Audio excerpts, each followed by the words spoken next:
Okay 9 last lecture कहां पर रुका था? मोमेंटम। क्या याद है मोमेंटम? किसको याद है मोमेंटम? बोलो। क्वांटिटी है। बॉडी में कितना अमाउंट ऑफ वो क्वांटिटी बताने वाला कौन है? उस क्वांटिटी का नाम क्या है? अच्छा चल,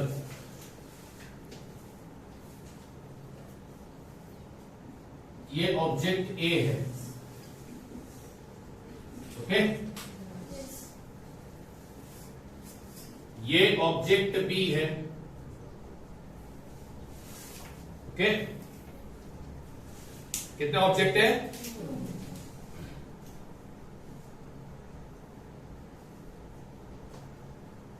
ये मोशन में है, ये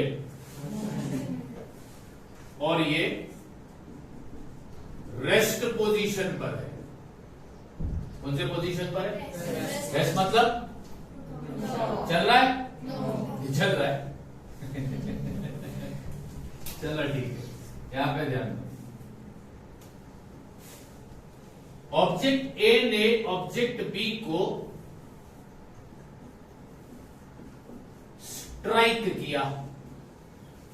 स्ट्राइक करने का मतलब टकराया, चलते चलते ये आया और इससे तो ऑब्जेक्ट बी पर असर होगा। ऑब्जेक्ट बी पर ऑब्जेक्ट ए से टकराने का असर होगा। अब वो कितना होगा वो किस पे डिपेंड करता है?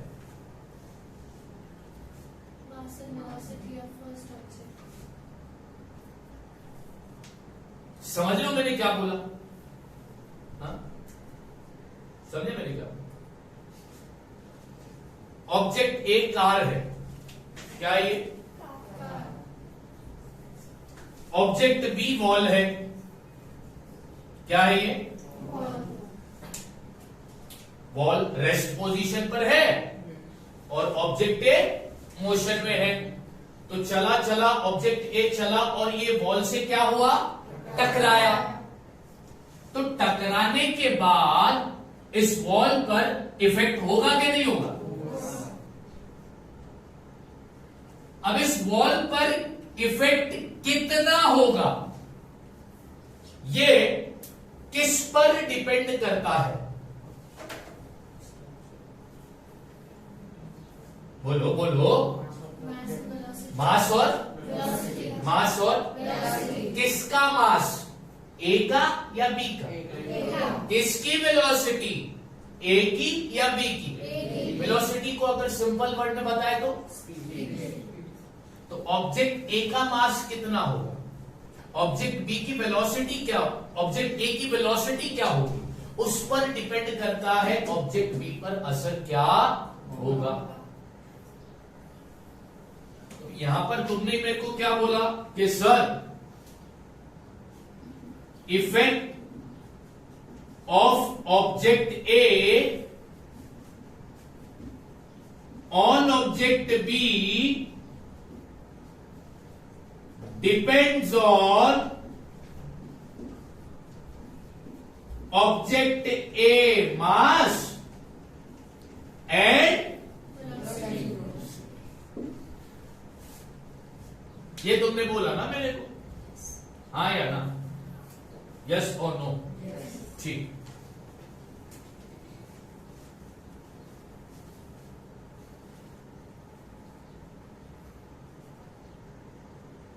अब दो ऑब्जेक्ट लेते हैं फिर से।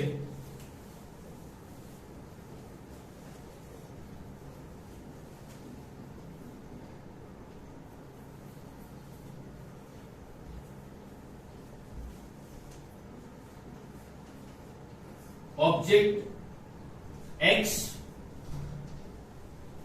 और यहां पर लेता हूं मैं ऑब्जेक्ट वाई।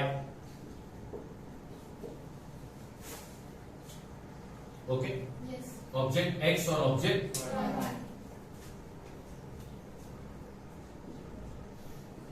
इसका मास है 100 ग्राम और इसका मास है 200 ग्राम।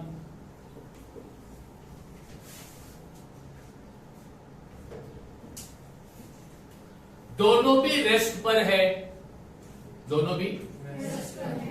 अब इनको मोशन में लाना है। अब इनको क्या करना है? मोशन में लाना है। ये भी रेस्ट पर है और ये भी रेस्ट पर है। इनको मोशन में लाने के लिए इन पर क्या अप्लाई करना पड़ेगा? फोर्स अप्लाई करना पड़ेगा। क्या अप्लाई करना पड़ेगा? फोर्स अप्लाई करना पड़ेगा। दोनों पर फोर्स अप्लाई करना पड़ेगा, हाँ या ना? दोनों ऑब्जेक्ट पर फोर्स अप्लाई करना पड़ेगा, यस और नो? ठीक है, तुम इसको मानते हो ना? हाँ या ना? किस पर फोर्स ज्यादा लगेगा और किस पर फोर्स कम लगेगा? इस पर फोर्स लेस फोर्स और इस पर फोर्स ज्यादा लगेगा, हाँ या ना? अच्छा, अब मैं तुमसे पूछता हूं, भाई इस पे फोर्स कम क्यों लगा? क्या जवाब दोगे? सर इसका मास कम। इस पर फोर्स ज्यादा क्यों लगा? सर इसका मास ज्यादा है। मानते हो ना इस बात को? तो क्या अब मैं यहां पर बोलूं कि फोर्स और मास ये दोनों डायरेक्टली प्रोपोर्शनल है? Do you think that force is directly related to मास?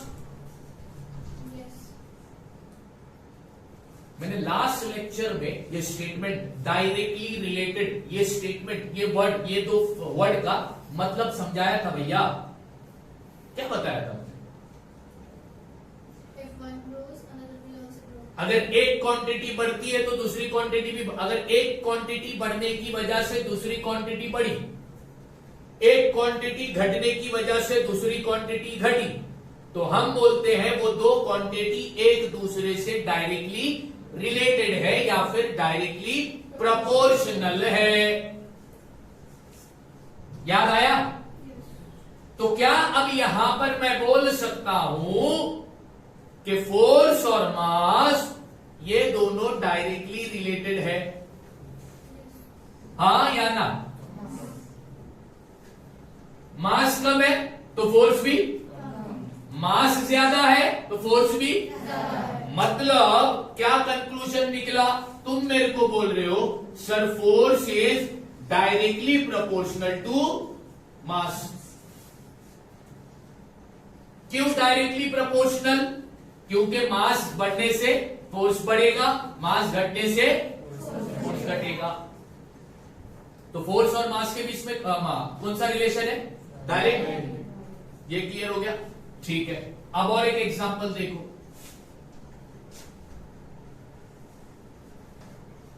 यहां पर मैं लेता हूं ऑब्जेक्ट P जो कि मोशन में है और जिसकी वेलोसिटी है 40 किलोमीटर पर आवर। ठीक है, फिर ऑब्जेक्ट Q ये भी मोशन में है और इसकी वेलोसिटी है 50 किलोमीटर पर आवर। अच्छा, दोनों मोशन में है। मोशन कैसा है यहां पर? स्ट्रेट। मोशन कैसा है? मतलब वो स्ट्रेट मोशन में है, कोई टर्न वन डायरेक्शन वो चेंज नहीं कर रहा है। हाँ भैया, वो डायरेक्शन चेंज नहीं कर रहा है। मोशन कैसा है? स्ट्रेट लाइन पर। मोशन कैसा है? स्ट्रेट लाइन पर। अब इसकी वेलोसिटी है 40 किलोमीटर पर आवर, यानी इसकी स्पीड है, और इसकी स्पीड है 50 किलोमीटर पर। अब दोनों को रोकना है, दोनों को मुझे ऑब्जेक्ट P को भी रोकना है, मुझे ऑब्जेक्ट Q को भी रोकना है। अब तुम मेरे को बताओ किस ऑब्जेक्ट को रोकने के लिए ज्यादा फोर्स लगेगा? Object Q। ऑब्जेक्ट क्यू को रोकने के लिए फोर्स ज्यादा लगेगा और ऑब्जेक्ट पी को रोकने के लिए फोर्स कम लगेगा।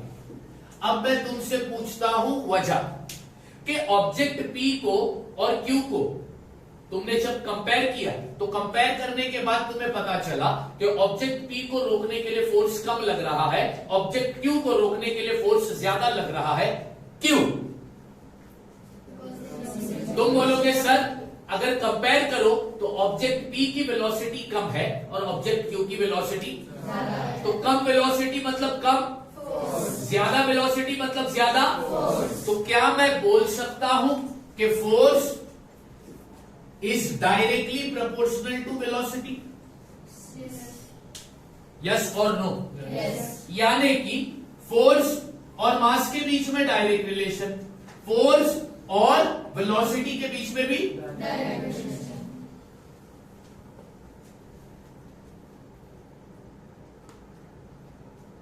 यानी फोर्स किस पे डिपेंड कर रहा है? मास और मास और मास और मास और करता है कि नहीं करता है? यस और नो? यस और नो? अच्छा, उस दिन हम लोगों ने लास्ट लेक्चर में मोमेंटम पढ़ा था। हमने पढ़ा क्या था? Momentum is directly proportional to mass, momentum is directly proportional to, पढ़ा था? यस और नो? अच्छा, यहां पे स्टेटमेंट देखो क्या बोलता है। The effect of force is depend upon both mass and, force का असर डिपेंड करता है मास पर भी और, फोर्स का असर डिपेंड करता है मास पर भी और, फोर्स का असर डिपेंड करता है मास पर भी और। तो इस इफेक्ट ऑफ फोर्स को, अब मैं तुम्हारे टेक्स्ट बुक के मुताबिक बात कर रहा हूं, इस इफेक्ट ऑफ फोर्स को हम लोग क्या बोलते हैं? मोमेंटम। क्या बोलते भैया? क्या बोलते भैया? Denoted by letter P, denoted by letter P. Formula क्या? Mass multiply by velocity. अच्छा, अब देखो पॉइंट नंबर 2 क्या बोलता है। If an unbalance force applied on an object, अगर ऑब्जेक्ट पर कौन सा फोर्स अप्लाई किया? अच्छा, ये किस ऑब्जेक्ट पर हम अनबैलेंस फोर्स अप्लाई कर रहे हैं?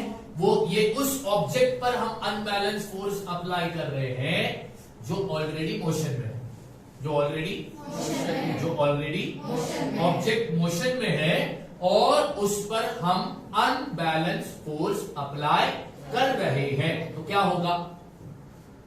कॉजेस चेंज इन, ऑब्जेक्ट की वेलोसिटी में चेंजेस आएगा।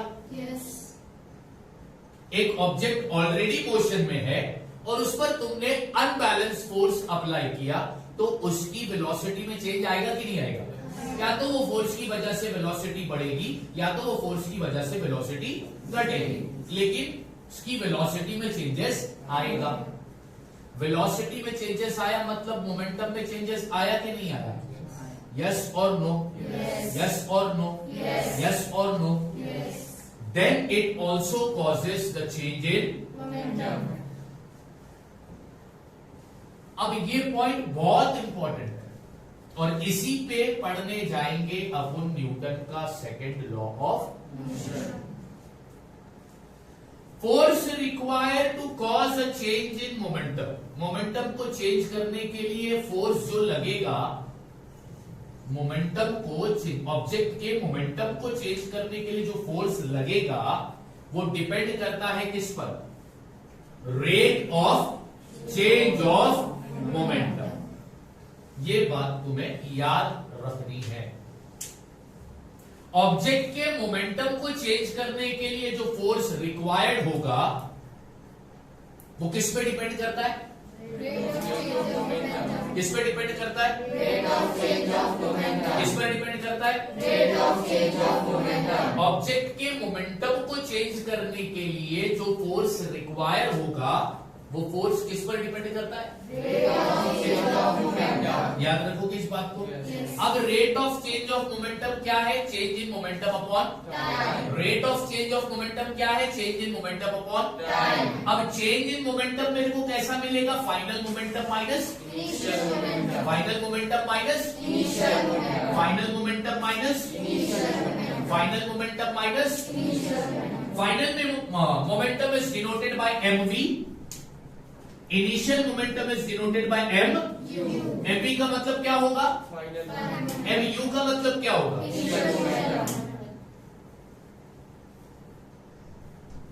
समझ में आया? यस और नो? यस और नो? पक्का? मैं फिर से बोल रहा हूं, ऑब्जेक्ट के मोमेंटम को चेंज करने के लिए जो फोर्स रिक्वायर होगा वो किस पर होगा, rate of change of, rate of change of momentum का फॉर्मूला क्या है, चेंज इन मोमेंटम का फॉर्मूला क्या है, final momentum is denoted by, initial momentum is denoted by, अच्छा, change in momentum is denoted by triangle P, इसको delta भी बोल सकते हैं या ट्राइंगल भी बोलो। पी का मतलब क्या होता है, अगर पी के पहले ये साइन आ गई ट्राइंगल की तो ये बन जाएगा change in, change in, change in, बात समझ में आ गई? ठीक है, पक्का? Now Newton second law of motion, Newton का सेकेंड लॉ ऑफ मोशन पढ़ने से पहले हमको ये पता चल गया कि force is directly related to mass, force is directly related to velocity, similarly momentum is directly related to mass and momentum is directly related to velocity. ठीक है, तो इस बेसिस पे न्यूटन ने बनाया सेकेंड लॉ ऑफ मोशन। अब Newton का second law of motion क्या बोलता है, the rate of change of momentum is directly proportional to the applied force, यानी rate of change of momentum और अप्लाइड फोर्स, इनके बीच में रिलेशन कैसा है, डायरेक्ट। अब ये कैसा हुआ डायरेक्ट, वो तो समझ में आया ना। इफ वी से हमने क्या पढ़ा, मोमेंटम में हमने पढ़ा momentum is directly related to mass and momentum is directly related to velocity. Today what we learn, force is directly related to mass and force is directly related to velocity. Therefore rate of change of momentum is directly proportional to the applied force, यानी force और rate of change of momentum, force और rate of change of momentum, इनके बीच में जो relation है वो कैसा होगा, कैसा होगा, कैसा होगा, कैसा होगा, कैसा होगा, बात समझ में आ रही है? यस और नो? ठीक है, आगे स्टेटमेंट कंप्लीट करते हैं। And the change of momentum occurs in the direction of the force. अब अप्लाइड फोर्स, फोर्स अगर अप्लाई करोगे तो मोमेंटम चेंज होगा, तो वो जो मोमेंटम चेंज होगा ना, उसका डायरेक्शन और फोर्स का डायरेक्शन दोनों भी कैसा होगा, सेम, दोनों भी कैसा होगा, सेम। ये लास्ट लाइन क्या बोलती है, the change of momentum occurs in which direction, जो चेंज ऑफ मोमेंटम होगा उसका डायरेक्शन क्या होगा, उसका डायरेक्शन वही होगा जो मेन याद रखने वाली बात क्या है, मेन याद रखने वाली बात यह है कि second law of motion Newton का बोलता है कि rate of change of momentum और फोर्स के बीच में रिलेशन कैसा है, कैसा है, डायरेक्ट।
अब तुम क्या पढ़ने जाओगे? डेरिवेशन। क्या पढ़ने जाओगे? डेरिवेशन। किसका डेरिवेशन पढ़ रहे?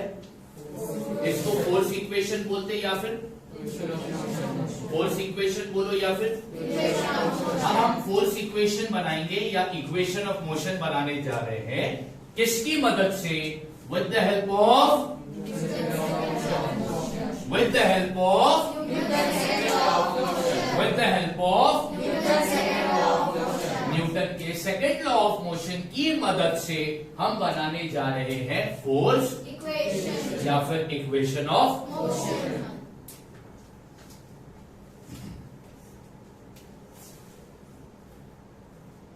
अब मान लेते हैं suppose the mass of an object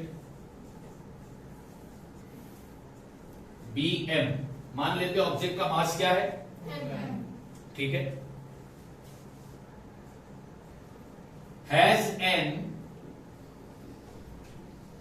initial velocity u, और उस ऑब्जेक्ट की स्टार्ट की वेलोसिटी क्या है? क्या है? Where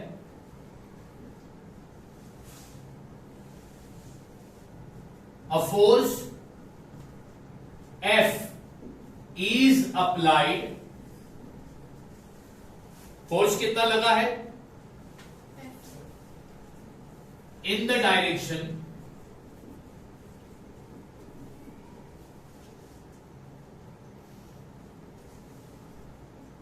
of its velocity for time t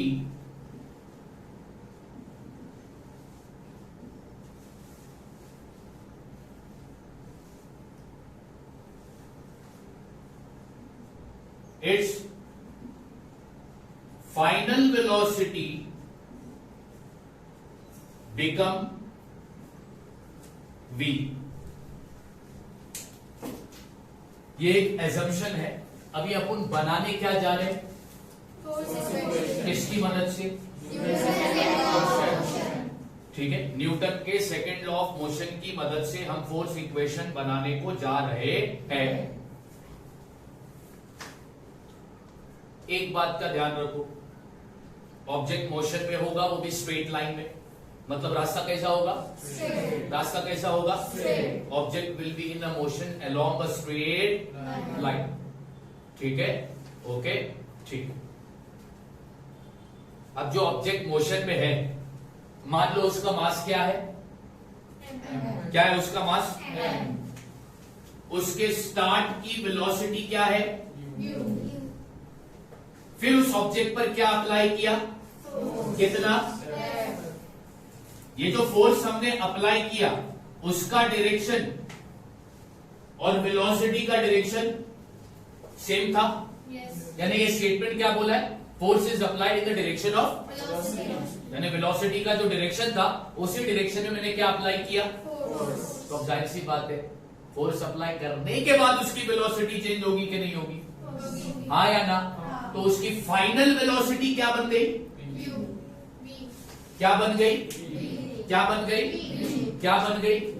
ये तो हम लोग को मालूम है, हमने पढ़ा है ना स्टार्ट में। इनिशियल वेलोसिटी को डिनोट किया जाता है u से, फाइनल वेलोसिटी को डिनोट किया जाता है v से।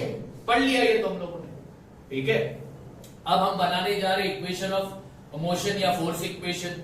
ठीक है, इसके लिए हमने क्या मान लिया कि भैया एक ऑब्जेक्ट था, वो मोशन में है, that too along a straight. उस ऑब्जेक्ट का मास, उस ऑब्जेक्ट का इनिशियल वेलोसिटी, उस ऑब्जेक्ट पर जो फोर्स अप्लाई किया वो कितना? फोर्स अप्लाई करने के बाद क्या वो ऑब्जेक्ट ने अपनी वेलोसिटी बदली? तो उसकी फाइनल वेलोसिटी कितनी हो गई? बात समझ में आए? अब इसकी मदद से अपन बनाएंगे इक्वेशन ऑफ मोशन। अब ध्यान दो, न्यूटन का सेकंड लॉ का इस्तेमाल करें। न्यूटन का सेकंड लॉ क्या बोलता है?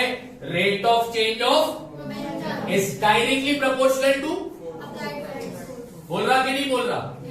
अब यहां पे लिखता हूं, according to Newton second law of motion. Newton के सेकेंड लॉ ऑफ मोशन के मुताबिक rate of change in momentum या rate of change of momentum is directly proportional to the applied. इसको दिया मैंने इक्वेशन नंबर, ठीक है भैया, आया ना पक्का? चल ठीक। अब यहां पर क्या आया? Rate of change of momentum आया। Rate of change of momentum को भी निकालने का फॉर्मूला है ना, यहां पे लिखता हूं rate of change of momentum. Rate of change of momentum का फॉर्मूला क्या है? Change in momentum upon time, है ना ये फॉर्मूला? ठीक है भैया। अब तुम बोलते हो सर हमारे पास चेंज इन मोमेंटम का भी फॉर्मूला है। चेंज इन मोमेंटम का फॉर्मूला क्या है? Final velocity minus initial velocity, sorry final momentum minus, है ना? आया ना? फाइनल मोमेंटम माइनस, है कि नहीं? फाइनल मोमेंटम माइनस, अच्छा मोमेंटम को निकालने का फॉर्मूला क्या है? Mass into mass into mass into. तो इनिशियल मोमेंटम अगर निकालना रहेगा, इनिशियल मोमेंटम निकालना है। क्या निकालना है? क्या निकालना है? मास क्या लिया था अपन ने? Multiply by velocity. Initial velocity कितनी थी? तो क्या हो जाएगा इनिशियल मोमेंटम? mu। हाँ या ना? फाइनल मोमेंटम निकालना तो मोमेंटम है ना। मोमेंटम का फॉर्मूला क्या है? मास क्या लिया है तुमने? फाइनल वेलोसिटी क्या है? तो क्या हो जाएगा फाइनल मोमेंटम? तो चेंज इन मोमेंटम तुमको कैसा मिलेगा? Final momentum minus final momentum minus final momentum minus, है ना ये? ठीक। अब फिर से मैं लिखता हूं therefore rate of change of momentum is equal to, क्या फॉर्मूला था? अब चेंज इन मोमेंटम अपने को मिला है, क्या मिला है? mv माइनस अपॉन टाइम को अपन ने क्या लिया है? टाइम को क्या लिया है? टाइम को क्या लिया है? टाइम को क्या लिया है? लिया है ना? यस और नो? ठीक है। अब ध्यान देना,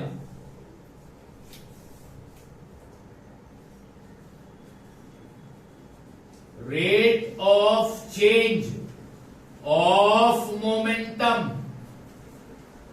इज इक्वल टू, अब यहां पर m कॉमन है, m कॉमन है, कॉमन को लिखता हूं मैं ब्रैकेट के बाहर। कॉमन हमेशा कहा आएगा? ब्रैकेट के बाहर। अब बचेगा क्या? v माइनस u अपॉन बचा, यस और no?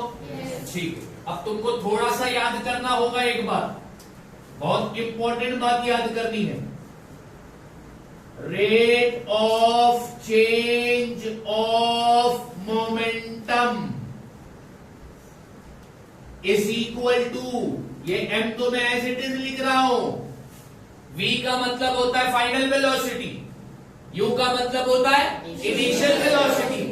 Final velocity minus initial velocity upon time, ये किसका फॉर्मूला है? तो तुम बोल रहे हो सर ये एक्सीलरेशन का फॉर्मूला है। पढ़े थे एक्सीलरेशन? एक्सीलरेशन का फॉर्मूला क्या था? Final velocity minus initial velocity upon, तो M v minus you upon T की जगह पर मैंने क्या लिख दिया? लिखा यहां पर रीजन देता हूं, acceleration is equal to v minus you upon t, reason भी दे दिया, हाँ या ना? Yes. अच्छा बच्चों बताओ ब्रैकेट मतलब कौन सी साइन? Multiply. तो rate of change of momentum is equal to what? m into m into m into m into, बात आ रही? अब इसको मैं दे रहा हूं इक्वेशन नंबर 2। क्या दे रहा हूं? कुछ नहीं करने जा रहा हूं मैं। अब देखो मैं एक स्टेटमेंट लिखूंगा, substituting equation number 2 in equation number 1। Equation number 2 को सब्स्टिट्यूट करेंगे इक्वेशन नंबर, अब इक्वेशन नंबर 1 क्या रहा? ये रहा। इक्वेशन नंबर 1 में rate of change of momentum है, हमको क्या करना है? Rate of change of momentum की जगह पर क्या लिखना है? m into a, m a बोल दूं मैं? यस और नो? Yes. तो एम ए, फिर यहां पर साइन कौन सी है? प्रोपोर्शनल की, फिर क्या है? एफ। बात समझ आ गई? यस और नो? उसके बाद क्या किया गया? उसके बाद ध्यान से देखना, एक ही बार बताऊंगा, एफ ये प्रोपोर्शनल की साइन को हटाने के लिए कांस्टेंट का इस्तेमाल किया गया। किसका इस्तेमाल किया गया? प्रोपोर्शनल की साइन को हटाने के लिए किसका इस्तेमाल किया? और वो कांस्टेंट क्या है? F इज इक्वल टू के। वो कांस्टेंट क्या है? वो कांस्टेंट क्या है? वो कांस्टेंट क्या है? वो कांस्टेंट क्या है? ये कांस्टेंट का इस्तेमाल क्यों किया? ये कांस्टेंट का इस्तेमाल उसने प्रोपोर्शनल की साइन को हटाने के लिए किया। तो F इज इक्वल टू के, अब क्या आ जाएगा? M A। ठीक है, हाँ या ना? अब आगे यहां पे लिखता हूं, K is a constant of proportionality. K is a K is a K is a K is a and it's value is 1। और उसकी वैल्यू क्या है? और उसकी वैल्यू क्या है? और उसकी वैल्यू क्या है? अब थोड़ा दिल थाम कर बैठो, फोर्स का इक्वेशन बनने जा रहा है। Therefore F is equal to के की वैल्यू क्या है? 1 लिखने की जरूरत। F is equal to M A।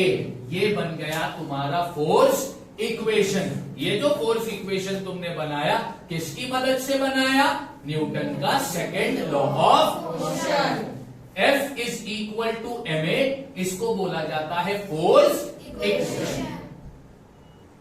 बात समझ में आ रही कि नहीं आ रही? यस और नो? यस और नो? फोर्स इक्वेशन हमने किसकी मदद से बनाया? न्यूटन का सेकेंड लॉ ऑफ मोशन क्या बोलता है कि rate of change of momentum is directly proportional to, बस उसकी मदद से हमने इक्वेशन ऑफ फोर्स बनाकर बताया। यस और नो? प्रोपोर्शनल की साइन को हटाने के लिए किसका इस्तेमाल किया गया? Constant of proportionality. और वो कांस्टेंट ऑफ प्रोपोर्शनैलिटी को डिनोट किया गया बाय विच लेटर? के। और उसकी वैल्यू क्या है? 1। ये मैंने नहीं बनाया, ये न्यूटन ने बनाया है, और तब से लेकर तो अब तक ये चलता आ रहा है। इसको हम चेंज नहीं कर सकते। बात समझ आ रही कि नहीं आ रही? यस और नो? हमने डेरिवेशन सीख लिया, हमने न्यूटन के सेकेंड लॉ ऑफ मोशन से फोर्स का इक्वेशन डिराइव कर दिया। यस और नो? बस हमें डिराइव करने के लिए क्या अज्यूम किया कि भैया ऑब्जेक्ट मोशन में है अलोंग अ स्ट्रेट, उसका मास m, उसकी इनिशियल वेलोसिटी u थी, फिर बाद में मैंने फोर्स अप्लाई किया F इन टाइम t। किस डायरेक्शन में? वेलोसिटी के डायरेक्शन में मैंने फोर्स अप्लाई किया। तो फोर्स अप्लाई करने के बाद वेलोसिटी चेंज होगी, तो वेलोसिटी क्या हो गई? उसकी फाइनल वेलोसिटी v। सब चीज अपने पास आ गई, उसकी मदद से फिर ये लॉ की मदद से अपन ने फोर्स का इक्वेशन बना दिया। न्यूटन का सेकंड लॉ ऑफ मोशन क्या बोलता है? The rate of change of momentum is directly proportional to, and the change in momentum occurs in the direction of, occurs in the direction of occurs in the direction of occurs in the direction of now what you need to remember over here 9th standard. अब तुम लोग कोई high level में हो नहीं, तुम 11th में नहीं, तुम 12th में नहीं, 11th में फिजिक्स में पढ़ोगे, इसको डिटेल में जाओगे, पूरा डिटेल पढ़ोगे, 12th में डिटेल में पढ़ोगे. तो अभी तुम्हारे स्टैंडर्ड के मुताबिक तुमको याद क्या रखना है? तुम्हारे स्टैंडर्ड के मुताबिक तुमको मोमेंटम का मतलब याद होना चाहिए. तुम्हें यह पता होना चाहिए कि मोमेंटम और मास, मोमेंटम और वेलोसिटी के बीच में रिलेशन कैसा है. तुम्हें यह पता होना चाहिए फोर्स और मास, फोर्स और वेलोसिटी के बीच में रिलेशन कैसा है. तुम्हें यह पता होना चाहिए कि अगर मास बदला या वेलोसिटी बदली या दोनों भी बदला तो मोमेंटम डेफिनेटली बदलेगा. उससे रिलेटेड बना न्यूटन का सेकेंड लॉ ऑफ मोशन. वो स्टेटमेंट तुम्हें याद होना चाहिए. न्यूटन का सेकेंड लॉ ऑफ मोशन याद रखो. उसके बाद एग्जाम में आया right the derivation of force equation. Right the derivation of force equation. तो फोर्स इक्वेशन बनाओ, डिराइव करो, निकालो. तो कैसा निकालने का पता चला ना, इधर से लेकर इधर तक लिखने का. इसको याद करने की जरूरत नहीं है भाई. मान लेना, लिख देने का. मान लेते हैं object is along a straight, ठीक है, object is in motion along a straight. Suppose the mass of an object is it's initial start की वेलोसिटी इज, फिर क्या अप्लाई किया? In time t, in the direction of velocity. तो force apply करने के बाद वेलोसिटी, तो final velocity क्या हो गई? ये लिख दिया स्टेटमेंट जो इधर मैंने लिखा है. उसके बाद according to the Newton second law of, लिख दिया न्यूटन का second law of motion. Rate of change of momentum की जगह पर ये फॉर्मूला आ गया. फिर ये फॉर्मूले में मैंने चेंज इन मोमेंटम का फॉर्मूला नीचे लिखा. चेंज इन मोमेंटम के फॉर्मूले को इधर रिप्लेस किया तो ये बन गया था. एम कॉमन था तो बाहर लिख दिया, अनकॉमन को ब्रैकेट के अंदर लिख दिया. v minus you upon T किसका फॉर्मूला आ गया? एक्सेलरेशन का. तो उसकी जगह पर ए लिख दिया. तो क्या मिला था? Rate of change of momentum की वैल्यू क्या मिली? ma. फिर rate of change of momentum की वैल्यू को तुमने इक्वेशन नंबर 1 में क्या किया? यानी rate of change of momentum की जगह पर तुमने क्या लिख दिया? फिर कांस्टेंट प्रोपोर्शनलिटी की साइन हटाने के लिए तुमने किसका इस्तेमाल किया? वो लेटर कौन सा है? उसकी वैल्यू क्या होगी? That's it. तो तुम्हें फोर्स का इक्वेशन मिला. क्या मिला? Force is equal to, force is equal to, force is equal to, force is equal to, force is equal to. बात समझ में आ रही है? यस और नो? ये था न्यूटन का सेकंड लॉ ऑफ मोशन. ये था न्यूटन का सेकंड लॉ ऑफ मोशन. मैं फिर से क्लियर करता हूं, इसमें कोई हाई फाई सेंस इस्तेमाल हमको करना. तुम्हारे स्टैंडर्ड के मुताबिक तुम्हें तुम्हारा लॉजिक अप्लाई करना. ये बेसिक है. और ये सारी चीजें जब तुम 11th में जाओगे, अब पता नहीं इसमें से कितने लोग साइंस लोगे, फिर जब फिजिक्स में तुम पढ़ोगे ना, तो फिजिक्स में तुमको वो लेक्चर स्टार्ट करने से पहले टीचर तुमसे पूछेगा कि तुम्हें फोर्स के बारे में क्या क्या पता है वो बताओ. और अगर तुमने ये बेसिक बता दिया ना उसको, तो वो दिल खोल के तुमको और आगे का पढ़ाएगा, क्योंकि उसको चाहिए था बेसिक जो मैंने पूरा तुमको बता दिया. बात समझ में आई? जिस तरह हमने बोला फोर्स मास और वेलोसिटी के बीच में डायरेक्ट रिलेशन है, ठीक उसी तरह मोमेंटम मास और वेलोसिटी के बीच में. इससे क्या साबित हो गया? इससे यह साबित हो गया कि फोर्स और rate of change of momentum के बीच में भी कैसा रिलेशन होगा? बात समझ आई? यस और नो? क्लियर? ठीक है ना? तो न्यूटन का फर्स्ट लॉ हो गया, न्यूटन का सेकंड लॉ हो गया. अब बचा न्यूटन का third law of motion. Third law of motion पढ़ने गए ना आज? ठीक है ना? बहुत अच्छा लॉ है. ठीक है, तो थर्ड लॉ ऑफ मोशन पढ़ने से पहले तुम लोग को ये कॉपी करना है ना. तो कितना मिनट दो? 5 मिनट दो. 5 मिनट दे दो, फटाफट बोर्ड खत्म करो. ओके, स्टेटमेंट देखो. Explain if same force is applied on different object, the change in momentum is. ठीक है, तो मैंने टेक्स्ट बुक में दिया है ये स्टेटमेंट. दो ऑब्जेक्ट है. कितने ऑब्जेक्ट है? 2. अगर उन दो ऑब्जेक्ट का मास लगे, उन दो ऑब्जेक्ट का मास लगे और उन पर सेम फोर्स अप्लाई किए, उन पर सेम फोर्स अप्लाई किया, उनका चेंज इन मोमेंटम भी क्या होगा? सेम. उनका चेंज इन मोमेंटम भी क्या होगा? सेम होगा. सपोज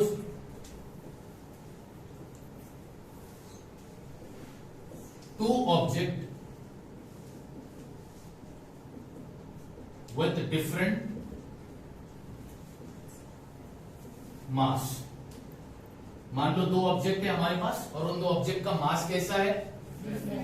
अब अगर दो ऑब्जेक्ट का मास अलग है तो उनमें से एक ऑब्जेक्ट का मास ज्यादा होगा और एक ऑब्जेक्ट का मास, लॉजिकली बात है, यस और no?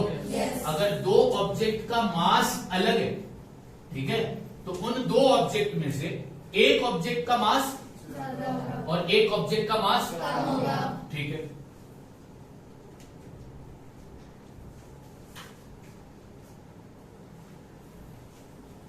Both the objects are initially at rest, और दोनों भी ऑब्जेक्ट इनिशियली कौन से पोजीशन पर है? क्या दोनों ऑब्जेक्ट मोशन में है? दोनों भी ऑब्जेक्ट इनिशियल स्टेज पर कैसे हैं? यानी रुके हुए हैं। तो उनका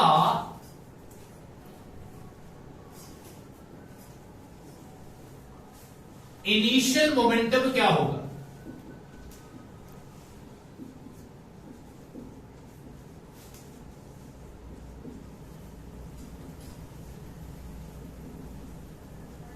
बोलो।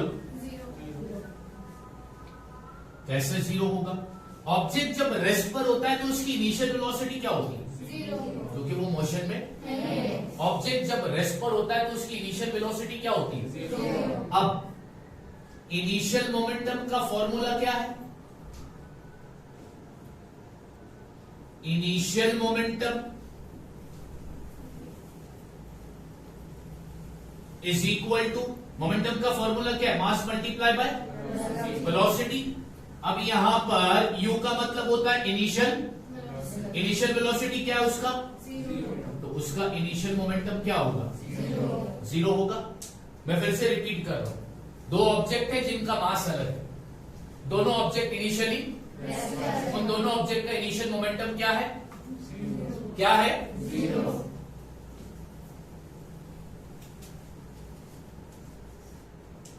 Suppose a force F is applied for time T on both the object।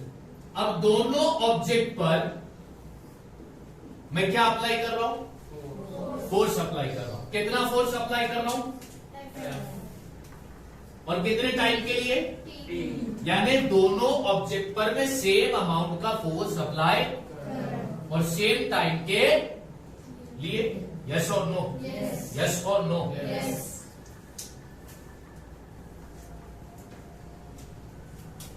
Using Newton second law of motion. अब मैं न्यूटन का सेकेंड लॉ ऑफ मोशन इस्तेमाल करूंगा, ठीक है। न्यूटन का सेकेंड लॉ ऑफ मोशन अपने को क्या मिला? F is equal to ma, m into a stand for, therefore F is equal to m into acceleration का फॉर्मूला क्या है? v माइनस यू अपॉन पक्का।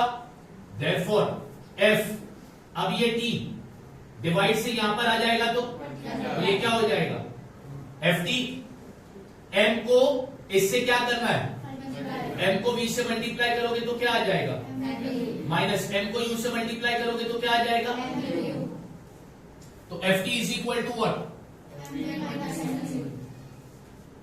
therefore Ft is equal to, अब mv minus mu क्या होता है? Change इन, होता है कि नहीं होता है? यस और नो? अब दोनों ऑब्जेक्ट पर जो फोर्स अप्लाई किया है गिवन टाइम के लिए कितना? Ft। तो वो Ft जो है वो किससे इक्वल होगा? किससे इक्वल होगा? किससे इक्वल होगा? किससे इक्वल होगा? therefore if Ft is the force applied on both the object, then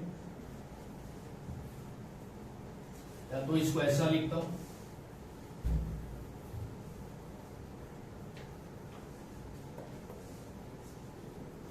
Ft is same for both the object, then change in momentum is also same for both object. Statement क्या था कि अगर different mass वाले object पर same force apply किया तो उनका change in momentum क्या रहेगा, उनका चेंज इन मोमेंटम क्या रहेगा, उनका चेंज इन मोमेंटम क्या रहेगा।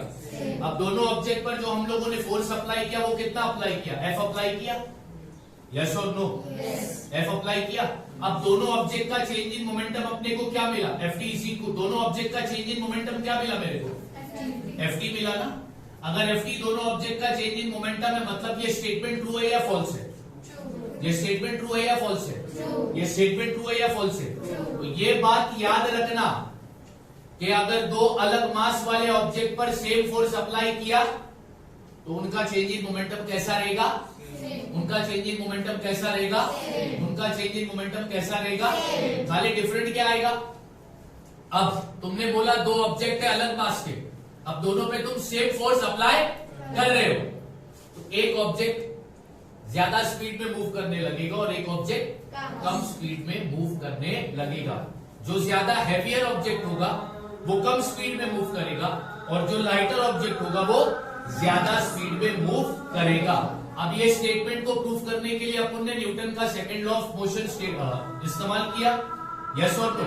क्या किया हमने, force is equal to m into, एक ही जगह पर उसका फॉर्मूला डाला। अब अपने को क्या मिला, F is equal to change in momentum. ये इंडिकेट करता है कि दोनों ऑब्जेक्ट का चेंज इन मोमेंटम कैसा है, दोनों ऑब्जेक्ट का चेंज इन मोमेंटम कैसा है, दोनों ऑब्जेक्ट का चेंज इन मोमेंटम कैसा है। बात समझ में आ गई। ये जनरल क्वेश्चन है, पूछेगा तो नहीं, लेकिन अगर कभी पूछ लिया ट्रू और फॉल्स में, if same force is applied on different object the change in momentum is same, true or false, तो आंसर आएगा ट्रू। एक्सप्लेनेशन क्या दोगे, ये पूरा समझ में आ गई बात, हाँ या ना, हाँ या ना। याद रखना अगर सेम फोर्स अप्लाई किया है दो अलग मास वाले ऑब्जेक्ट तो उनका चेंज इन मोमेंटम कैसा होगा, उनका चेंज इन मोमेंटम कैसा होगा, उनका चेंज इन मोमेंटम कैसा होगा, सेम ही होगा। समझ में आ गई बात, समझ में आ गई। भी इसमें ज्यादा डीप में मत जाना, 11th में तुम लोग को फिजिक्स के पहले 2 चैप्टर इसी के मिलेंगे, यही पढ़ने वाले हो, फोर्स फोर्स फोर्स। ठीक है, बात समझ में आ गई। तो आज के लेक्चर के लिए भैया इतना ही काफी है। अभी कल करेंगे न्यूटन का थर्ड लॉ ऑफ मोशन, तो ये कॉपी करेंगे।